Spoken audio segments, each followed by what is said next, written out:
জামাত ইসলামকে ধন্যবাদ জানাই যে এই যে পলিটিক্যাল কমিটমেন্টের জায়গাটা, এটা তারা ঠিক রেখেছেন। একটা জোট আসলে একটা কমিটমেন্ট, এটা দেশের স্বার্থে, জনগণের স্বার্থে আমরা একসাথে কাজ করব, এটাই আমাদের কমিটমেন্ট ছিল। এবং জনকল্যাণের স্বার্থে সেইখান থেকে দেখেন অনেক বড় বড় পার্টি আছে, তারাও জোট করেছেন, কিন্তু তারা কিন্তু তাদের পলিটিক্যাল কমিটমেন্ট বা জোটের প্রার্থীদেরকে, অনেক বেশি সিট থাকার পরেও তারা কিন্তু জোটের প্রার্থীদেরকে ওইভাবে সম্মান করেননি।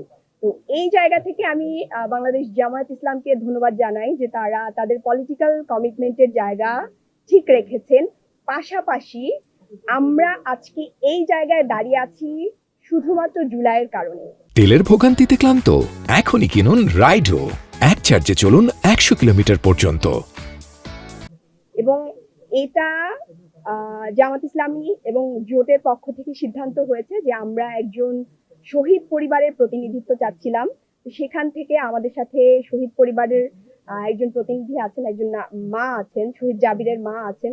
এটাও অনেক বড় একটা বিষয়, যেই জুলাইয়ের উপর দাঁড়িয়ে আমরা আজকে এইখানে দাঁড়িয়ে আছি, সেই জুলাইয়ের একজন শহীদের মা আমাদের সাথে আছেন।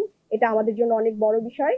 তো এই জায়গা থেকে আমরা আশা করি, এবং আমাদের সাথে যেসব আপারা আছেন ওনারা খুবই কোয়ালিটি সম্পন্ন, ওনারা অনেক অভিজ্ঞ এবং রাজনৈতিকভাবে এনারা আমাদের থেকে অনেক বেশি অভিজ্ঞ।